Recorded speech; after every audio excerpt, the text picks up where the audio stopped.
Bismillahirrahmanirrahim. Assalamualaikum warahmatullahi wabarakatuh.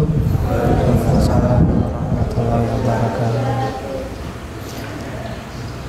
Yang kami hormati Ketua STI Cendekia Ibu Nurul Mazidah SE MSA. Yang kami hormati Ketua Majelis Taklim STI Cendekia Bapak Dr. Andes Suprapto STD. Yang kami hormati segenap sesepuh dari STI Cendekia, Bapak Sopri, Pak Ki, dan lain-lain. Yang kami hormati segenap pimpinan, dosen, dan karyawan STI Cendekia dan para mahasiswa yang berbahagia. Alhamdulillah, pada kesempatan kali ini kita diberi kesehatan dan dimudahkan untuk bermuajahah, bersua dalam rangka ibadah fi tholabil ilm yang kaitannya dengan majelis ta'lim ini. Maka yang dibahas dalam majelis ini insya Allah adalah ilmu, di mana malaikat itu akan menaungi sayapnya pada orang-orang yang sedang menuntut ilmu. Kedua kalinya salawat serta salam ya kita doakan, kita semoga selalu tersampaikan pada junjungan kita Nabi Muhammad SAW yang telah membawa risalahnya dari Allah, menyampaikannya kepada umatnya ya, sehingga saat ini kita dapat mengenal Islam dan menjadikannya sebagai tuntunan dalam perilaku kita sehari-hari. Bapak Ibu sekalian, tema kali ini ya, insya Allah kita akan membahas tentang menjalin ukhuwah dengan husnudzon. Saat ini kan kita masih di bulan Dzulhijjah ya. Bulan Dzulhijjah itu identiknya dengan ibadah haji. Dan salah satu semangat dari ibadah haji itu adalah ukhuwah Islamiyah. Tidak ada yang menyatukan ya, kenapa orang-orang yang dari Indonesia berangkat haji, di sana ketemu dengan orang Bangladesh, ketemu dengan orang dari negara lain. Alasannya hanya satu, karena sama-sama memeluk agama Islam. Ukhuwah Islamiyah ini sebenarnya apa ya? Yang menjiwai pergaulan antara sama Islam. Jadi misalkan ketika dulu kuliah, ketika kuliah itu namanya mahasiswa kan masih apa ya, masih banyak yang bantu. Orang-orang asing, orang yang tidak kita kenal, itu memberi kita bantuan, alasannya hanya satu ya, karena sama-sama orang Islam. Bahkan di tempat yang sama sekali kita tidak punya saudara, alasannya yang satu ya, karena dia sama-sama orang Islam. Nah, Saya kira ukhuwah inilah yang kemudian perlu kita lestarikan. Dan salah satu pilar dari ukhuwah Islamiyah itu adalah husnudzon bil muslimin, berprasangka baik terhadap sesama orang Islam. Bapak-bapak dan ibu-ibu, pada akhir-akhir ini ya, kalau dulu Ronggo Warsito kan pernah menuliskan dalam syairnya itu bahwasanya zaman sekarang itu zaman edan. Nek orang melu edan, orang kumanan gitu. Tapi sebaik-baiknya orang di zaman yang edan itu adalah orang-orang yang masih eling lan waspada. Semangat itu kemudian ternyata sudah tercantum dalam Al-Quran, yaitu surat Al-Ma'idah ayat 105. Ya, Bismillahirrahmanirrahim. Ya ayyuhalladzina amanu, wahai orang-orang yang beriman, alaikum anfusakum, jagalah diri kalian. Ya, alaikum anfusakum, jagalah diri kalian. La yadurrukum man dhalla idza tadaitum. Tidak akan membahayakan kalian orang yang tersesat itu selama kalian berpegang pada hidayah. Ya, ternyata dulu syairnya Ronggo Warsito itu sudah ya ternyata senada dengan ayat dalam Al-Quran itu. Saat ini kita dengan mudah berkomunikasi, kita dengan mudah melihat kebencian yang ada di media sosial ya, dan lain-lain. Maka kadang-kadang nun sewu kula ini ya, nyampur bahasa nih, saya ini kepikiran kadang-kadang itu. Pada akhirnya yang bisa kita lakukan adalah menjaga hati kita sendiri.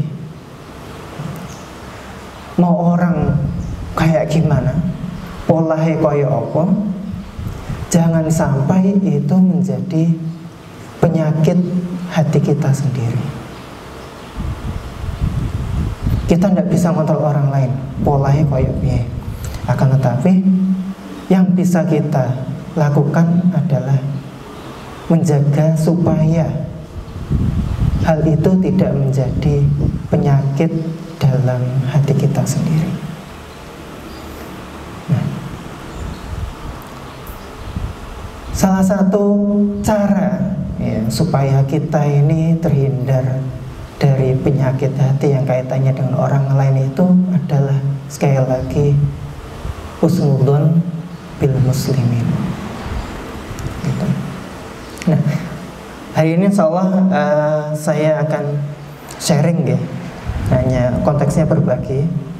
Saya ini biasanya ketemunya sama anak-anak, jadi tidak ketemu sama bapak-bapak ibu-ibu, lebih seringnya ketemu sama anak-anak. Ya, jadi kita sharing saja di sini kaitannya dengan apa itu dzon, prasangka, ya, dan kemudian hakikat dzon itu seperti apa.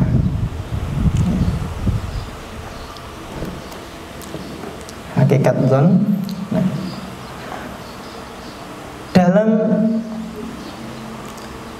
Islam itu ada biasanya sebuah istilah itu maknanya akan berbeda-beda berdasarkan dengan disiplin ilmunya, sesuai dengan bidangnya. Yang pertama, istilah-istilah ini yang ada di layar, kelihatan nggih? Ini biasanya ditemui dalam kitab-kitab usul fikih. Jadi kaitannya dengan hukum. Istilah pertama yaitu ilm atau ilmu.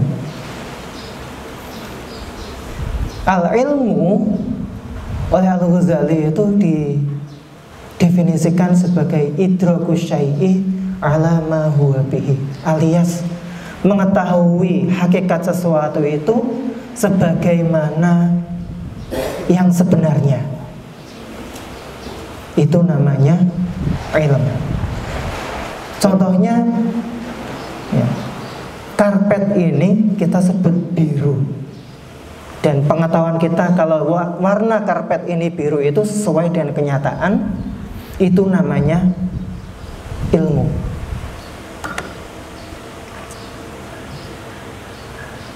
Kalau kita bilang ya, cuaca saat ini di sini sedang cerah, maka ya, pengetahuan kita itu termasuk dalam ilmu karena sesuai dengan kenyataan dan yakin. Adapun yang kedua,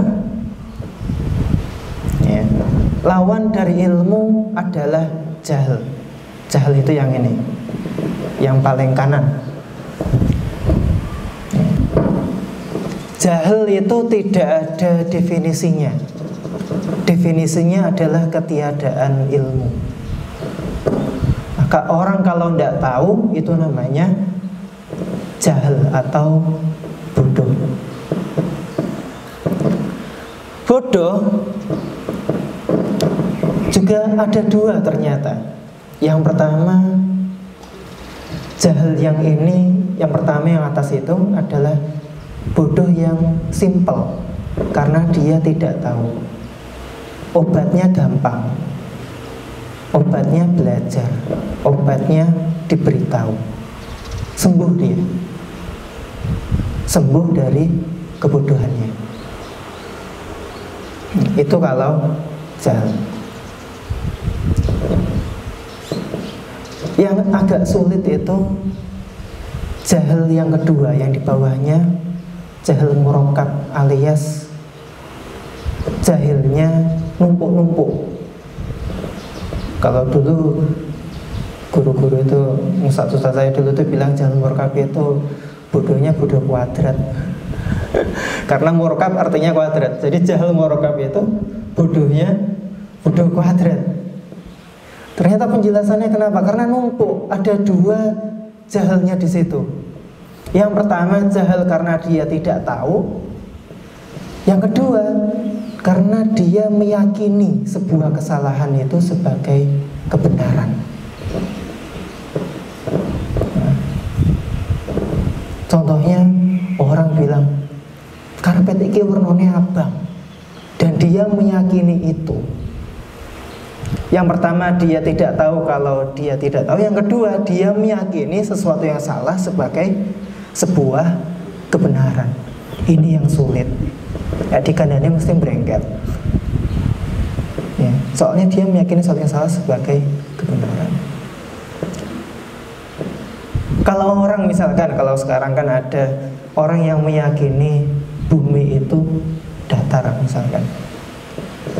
Padahal bukti-bukti ya, dalam dunia kita yang 3 dimensi ini menunjukkan bahwasanya bumi itu bulat. Kalau dia meyakini ya, satu salah itu sebagai kebenaran, itu namanya jahil murakkab. Dan ini lebih sulit penanganannya daripada yang pertama. Kalau yang pertama itu cukup dikasih tahu, dia kemudian sembuh karena dia tahu. Yang kedua ini agak sulit. Nah,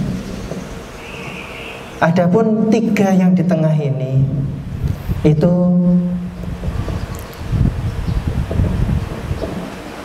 zon, syak, dan waham itu hanya istilah. Dalam artian seperti ini.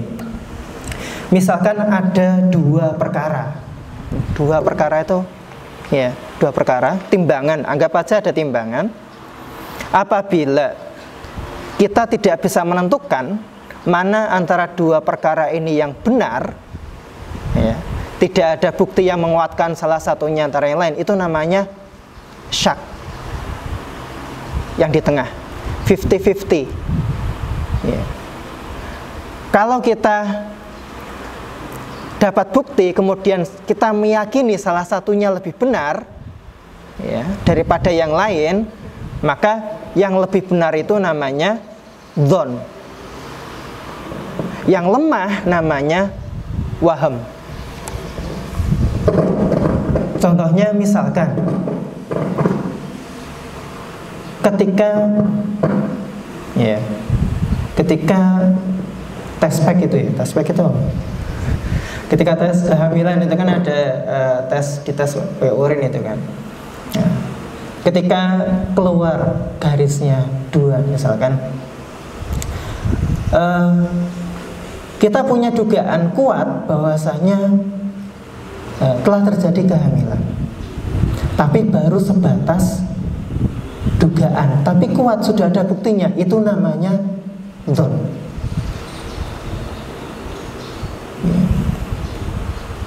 Itu namanya dzon. Tapi kalau waham itu mana? Waham itu berarti dia tidak hamil, yang kemungkinannya kecil tidak hamil, itu namanya waham. Jadi dzon sama waham itu dua sisi yang berbeda dengan yang sama. Istilah-istilah ini biasanya lazim digunakan dalam ilmu usul fikih. Tapi menarik ya, karena kita tahu mana yang ilm dan mana yang jahal.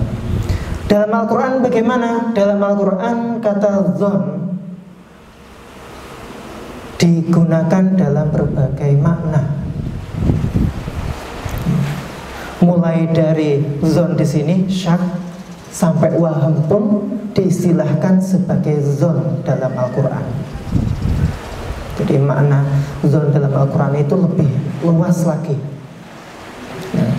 Apalagi dalam penggunaan sehari-hari. Namanya prasangka itu, entah itu dzon, syak, waham, itu dinamakan sebagai prasangka. Tapi dari sekian ini barangkali bisa kita simpulkan bahwasanya namanya dzon itu tidak sampai pada derajat yakin, tidak sampai pada derajat ilm. Itu namanya prasangka. Maka kadang-kadang kita itu kurang teliti.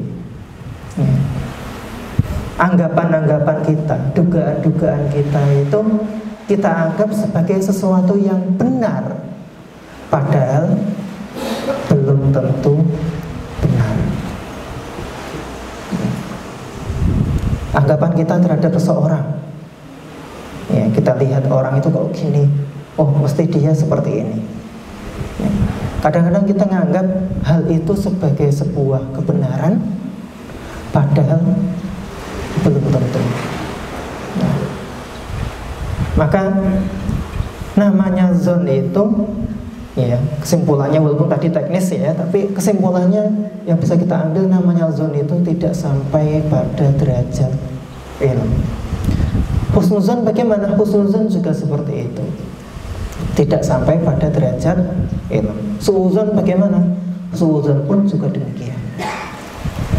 Sampai pada derajat ilm kalau sudah benar-benar terjadi dan terbukti, itu pada derajat ilm. Nah, maka bahaya apabila kemudian kita bertindak dasarnya itu bukan ilm. Kita sudah buru-buru menilai orang, ya, kalau dasarnya ternyata baru dugaan. Jangan-jangan itu bukan dzon, jangan-jangan itu masih lemah, masih waham, atau jangan-jangan itu hal yang salah dan kita yakini benar.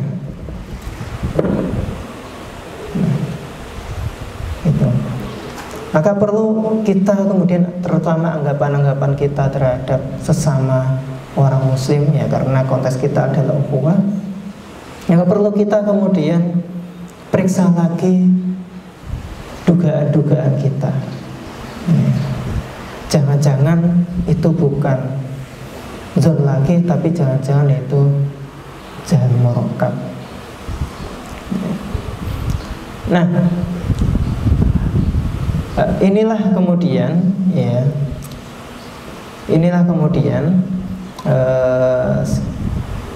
saya kira sekarang itu banyak orang yang sifatnya apa ya, impulsif, spontan, menilai orang itu secara spontan. Kadang-kadang komunikasi sederhana ya, ada orang nulis di WA misalkan teks. Sebenarnya teks di kita berkomunikasi lewat teks itu banyak keterbatasannya. Kita tidak bisa melihat emosi. Kadang-kadang kita kan baca pesan orang itu tidak tahu kisah ki guyon apa tenanan. Ya. Iki bocah iku nyindir apa memang maksudnya kayak ngono. Nah, itu kan hanya zon kita, bagaimana kita melihat sesuatu. Nah, maka perlunya pertama kita harus kritis terhadap pikiran kita sendiri, itu masuk yang mana. Nah, berikutnya ya, saya punya gambar ini. Saya punya gambar, entah gambar apa ini. Mungkin barangkali Dirin ada yang punya, yang bisa menyebutkan kira-kira ini gambar apa.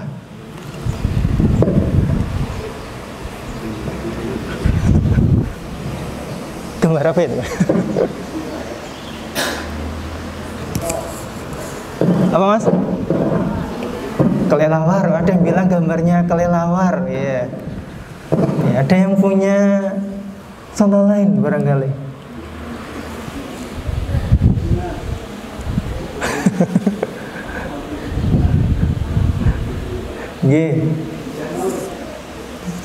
Iya, ada gambar jamur, ada mungkin gambar pesawat mungkin ya. Atau itu gambar orang, itu gambar dua orang lagi pegangan apa namanya, pegangan tiang di tengah ya, pegangan tiang di tengah. Atau gambar kumbang, gambar kumbang,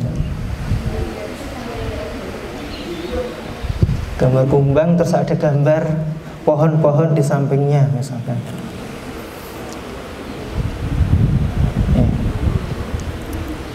Kira-kira yang benar itu gambar apa?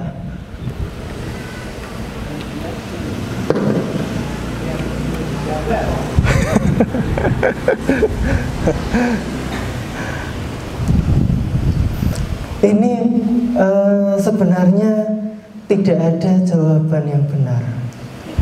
Semuanya bisa benar.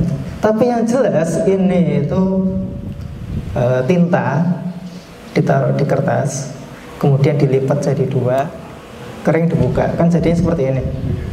Nah, tapi kita kan melihat gambarnya itu macam-macam. Iya, gambarnya itu kan macam-macam. Apa aja? Dan mungkin sekedar informasi, ini gambar itu digunakan dalam sebuah tes psikologi, ya, namanya tes Rorschach. Nah, dia yang buat, namanya Edmund Rorschach. Nah, jadi gambar tadi itu sebenarnya tidak ngaca, ya. Gambar tadi itu memang digunakan dalam sebuah tes psikologi. Nah, kita tidak akan bahas tesnya seperti apa, tapi yang jelas ya, bisa kita tarik sebuah kesimpulan bahwasanya prasangka itu tidak menggambarkan hakikat objek yang sebenarnya. Justru sebuah prasangka itu menggambarkan pribadi orang yang berprasangka.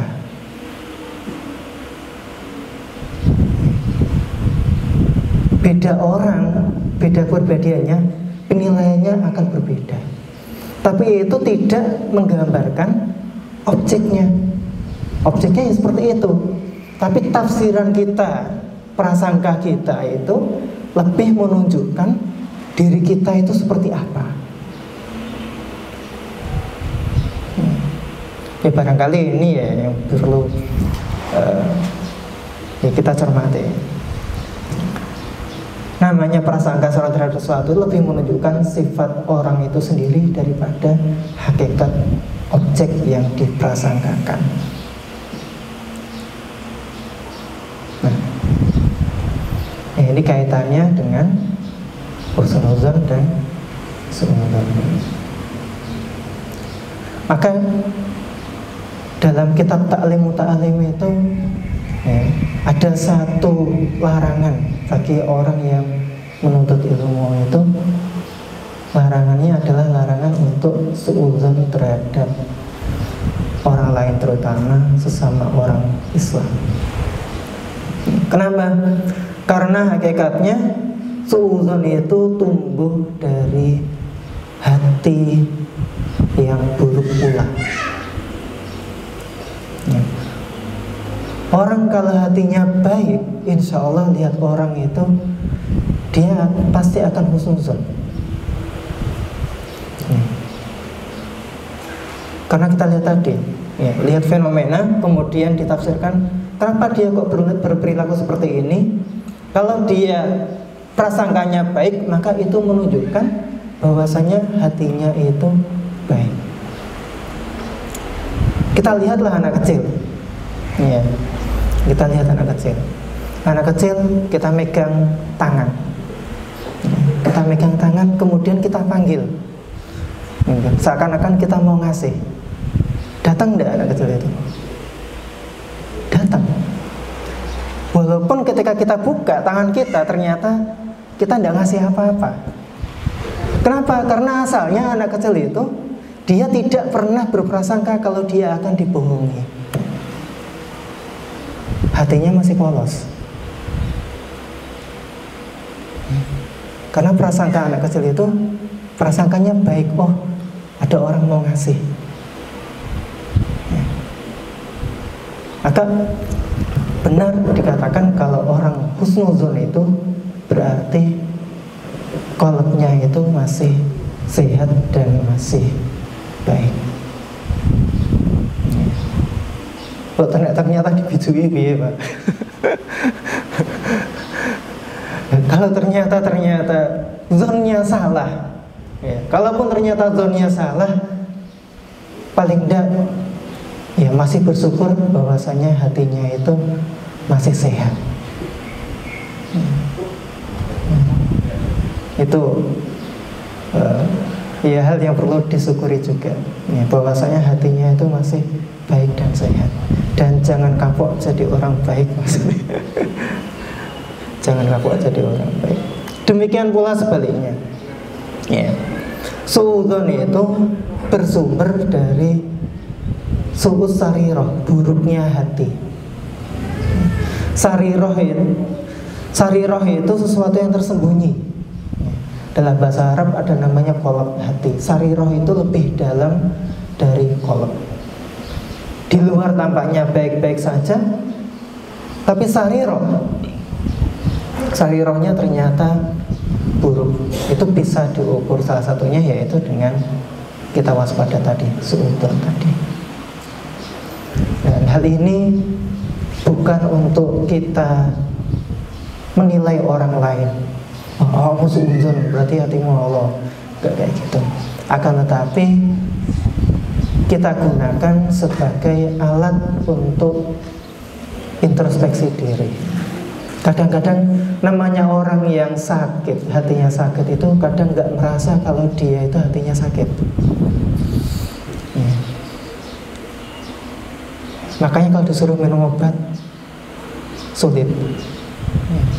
Apalagi kita punya indikator-indikator lah, patokan-patokan. Semisal, oh saya kok suudzon sama orang ini padahal belum tentu benar. Namanya zon itu tidak sampai pada derajat ilmu. Ya, maka itu bisa jadi salah satu indikator bagi kita untuk kita introspeksi diri.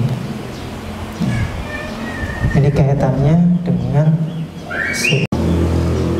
Nah, maka dalam Al-Quran itu, ya, dalam Al-Quran ada banyak ayat-ayat yang bicara tentang dzon.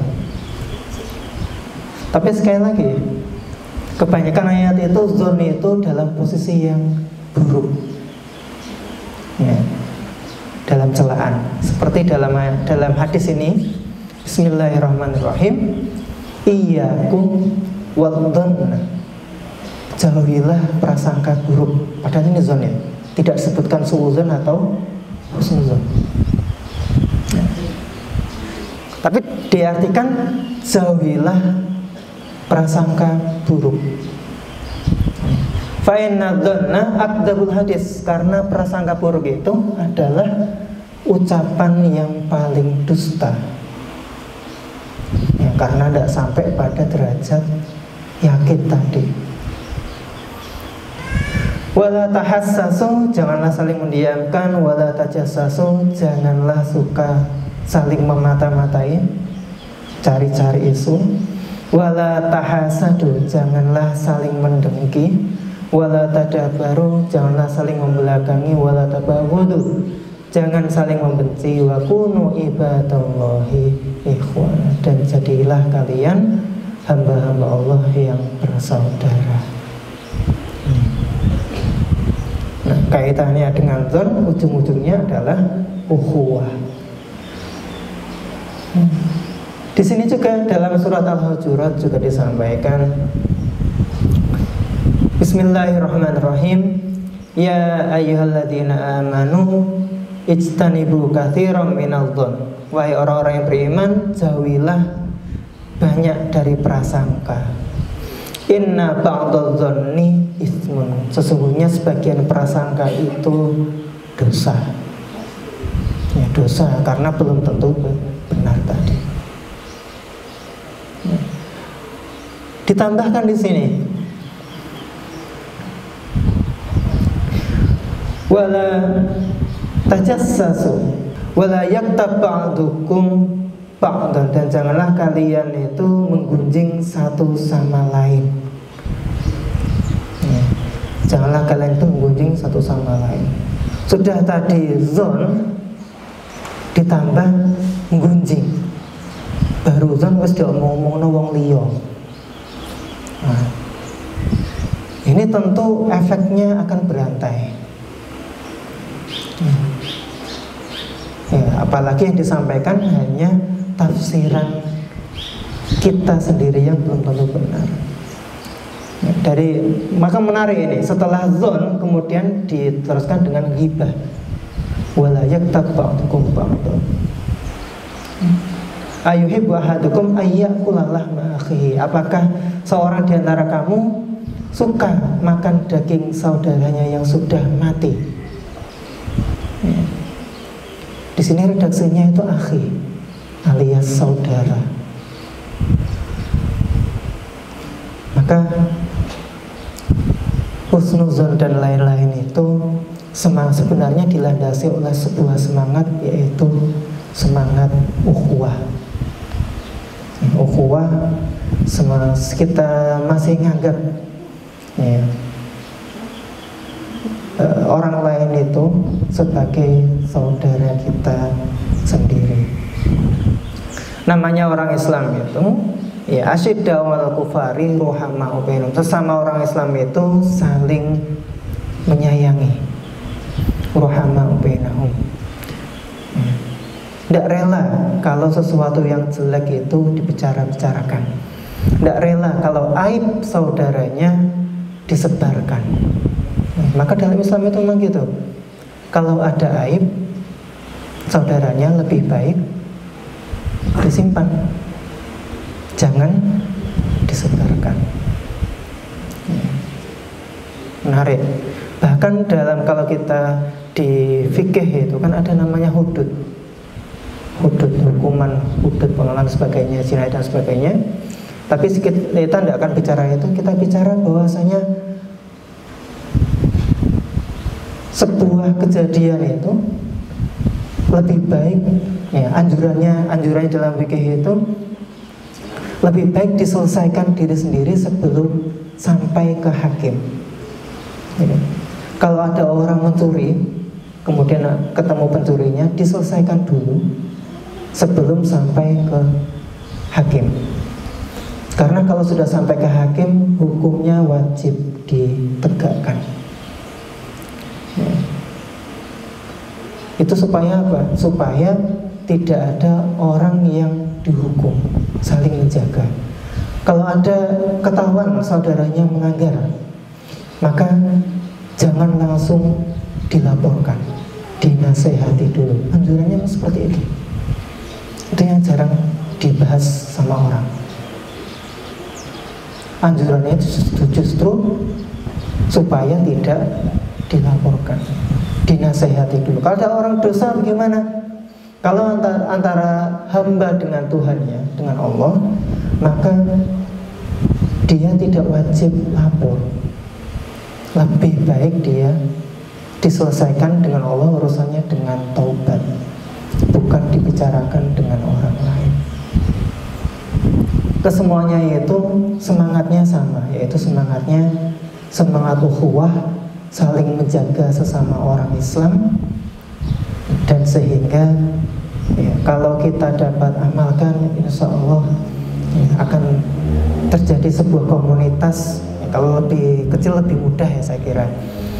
Jadi sebuah komunitas yang insya Allah baik, barokah, dan tentram ya, karena dijiwai oleh semangat ukhuwah.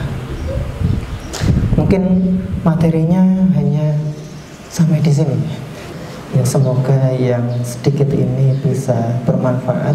Ya, jadi perilaku kita ini, tindak tanduk kita ini semuanya berdasarkan pada ilmu dan landasan yang kuat, termasuk diantaranya kenapa kita bersikap husnuzon, apa itu zon dan sebagainya. Semoga ini bisa jadi bekal kita ya, langkah awal dalam membina ukhuwah dengan sama kita. Akhirul kalam ya, terima kasih. Assalamualaikum warahmatullahi wabarakatuh.